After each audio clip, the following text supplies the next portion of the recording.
Reddit, what's the worst thing you ever found out from a game of truth or dare? That being dared to pee on your friend and actually doing it ruins your friendship with them. Well, I found out from a game of truth or dare a girl I truly had no romantic interest in was super into me. The air of expectation after that came out for me to do something or make a move was very disturbing for me. In the end, I didn't do anything. Her friends asked what was up, and I told them the truth and I broke her heart. I felt bad, but shit. It was during a drunken game of Kings, and my girlfriend at the time revealed that she to the thought of my best friend her frequently. I overheard it while learning her favorite song on guitar in my bedroom. I was pretty wasted, so it was taking a while to figure out the chords, but once I heard that shit I locked my door and drank myself to sleep. Edit. I'm not trying to be the police or anything. I know all bets are off when it comes to sexual fantasies. It was just a bummer to overhear my girlfriend say something like that, especially in front of our friends. That my friend had randomly decided to wear my underwear one day, had sex in them with another man, and had calmly returned and folded them into a pile of my clean underwear. When I asked him which ones, he asked me why I cared. I did a lot of laundry that night. My best friend was gay. It was a surprise at first, but in the end, we actually became closer friends. Edit. I'm not gay. I accepted that he was and we became better friends. Not in a homosexual way. Also, it wasn't the worst thing but the most significant. I didn't really think about that part. I found out that my younger brother was willing to do anything to impress my friends. He was a freshman while I was a junior. The dare that confirmed that was when he had to plop his balls onto a friend's head. He was dubbed Potato Sack after that.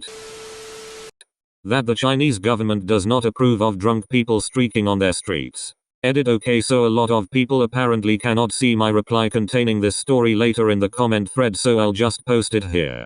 Haha, sorry, I was at work, and I'm on my cell phone on the subway, so bear with me. Anyways, back in high school, I went to an international school in Shanghai. There, China technically has a drinking and smoking age of 18, but really no one gives a fuck, and my friends and I started clubbing around the end of sophomore year of high school. Anyways, fast forward to my friend's 18th birthday party and we rented a hotel room, and got belligerent. We started playing drinking games, like Never Have I Ever and Gay Babo, Korean rock paper scissors, and we must have finished 3 handles amongst the 8 of us. Anyways, we are all truly hammered and we get into a game of truth or dare. Bad fucking idea. See, the problem with truth or dare drunk is that the moral and ethical restraints you have, fucking out the door. People started making out, others were flashing every body part in all its hot, and in some cases, strange homoerotic glory, and it was a shitshow in the best form of the expression. Finally, it landed on me. I picked dare because I'm a fucking idiot and they dared me to go streaking across the street. In my drunken stupor and 18-year-old audacity, I said, let's go bitches. I go to the restroom, change into the hotel bathrobe, and we all go downstairs. You must think the doorman must have thought it strange that a group of foreigner kids were leaving the hotel at midnight reacting of alcohol, all well dressed, except for one fucker in a bathrobe. But no, I guess that's just Friday night. Anyways, they all hide in the corner out of sight as I walk into the empty street. It was relatively empty. I could only hear the sound of cars in the distance going along their way, and the footsteps of native Chinese, going about their night. I walk to the middle of the dimly lit road, hands on the belt of my bathrobe, and welcome our Asian brothers of the East with my naked glory. I hear the roar of laughter from my friends. Some native Chinese guys were laughing along as a group of Chinese girls were cowering in fear. I have become awesome. Destroyer of dignity. Then I heard a ayyyay. I turned around. Oh fuck. Fucking Popo. He was a good 50 meters away. So I used my years of rec and varsity soccer training to get the fuck out of there. I ran down the next block, with the copper in pursuit. I went down a dark alley and thanked the drunk gods. I saw a bigger pile of garbage in a garbage container. I hoisted myself in, and wrapped myself in the bags of compost, unknown liquids, and I'm sure plenty of shit. I wait there for what seemed like eternity, not knowing if the cop was still out there looking for me or if I was in the clear. After what seemed like eternity, I heard my friends calling out my name. I called them back.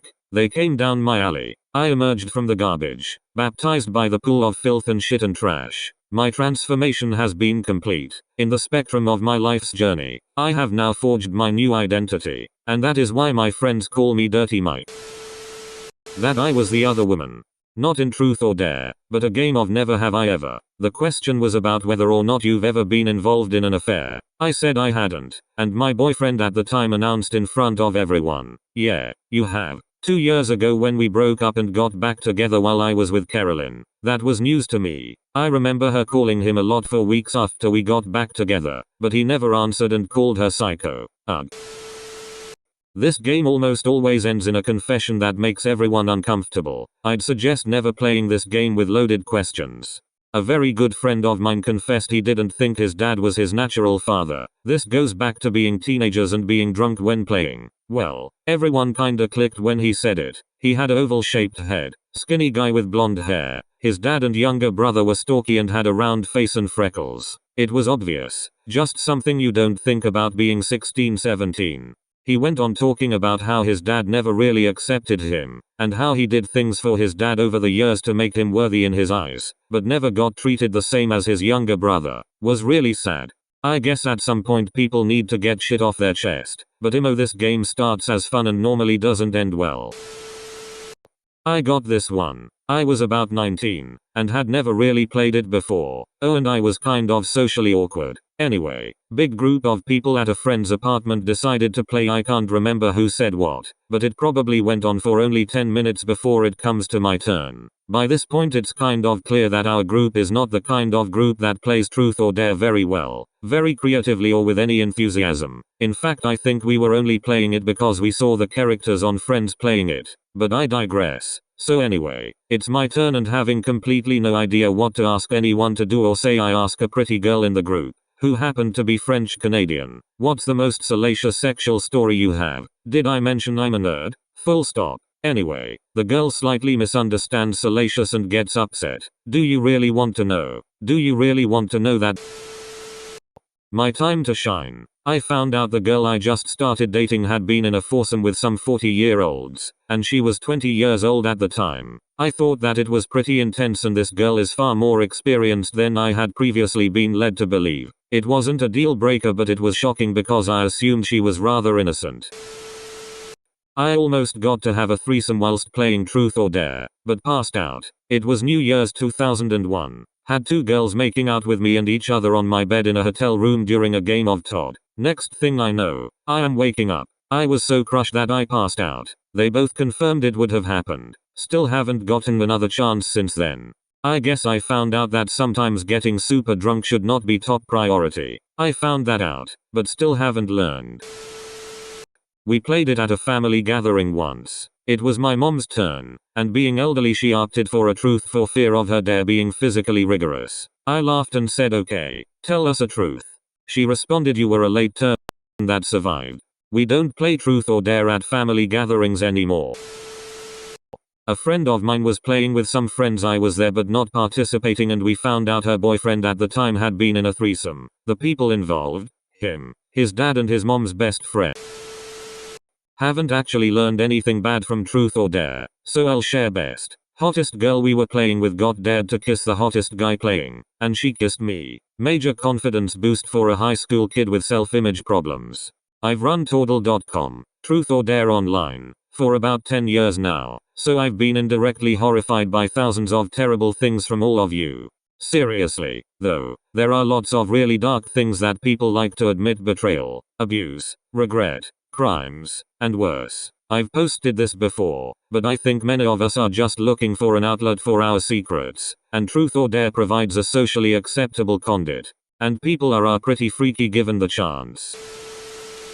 I found out one of my cousins used to watch and pet me in my sleep, dreaming for some kind of eventual romantic relationship. On top of all this, there were a number of creepy little things she liked to do as I slumbered blissfully away. The worst part is after someone jokingly mentioned the idea of cousins having a relationship in Japan being a socially acceptable thing, she legitimately asked, "Will you move to Japan with me?" I found out a guy I'd been dating slept with the skankiest girl at my school. He went to a different school. I had no idea he even knew her. I guess they met through the same mutual friend he and I met through. Ike. We were only 16 at the time, but she'd already been with 15 guys or so. She always relayed her weekend sex stories to us on Mondays. She partied at a local college and claimed to have blown at least 5 guys in one weekend. I personally knew 3 guys she'd slept with already, and she'd been with other guys at our school who she dated. He and I did not have sex, ever.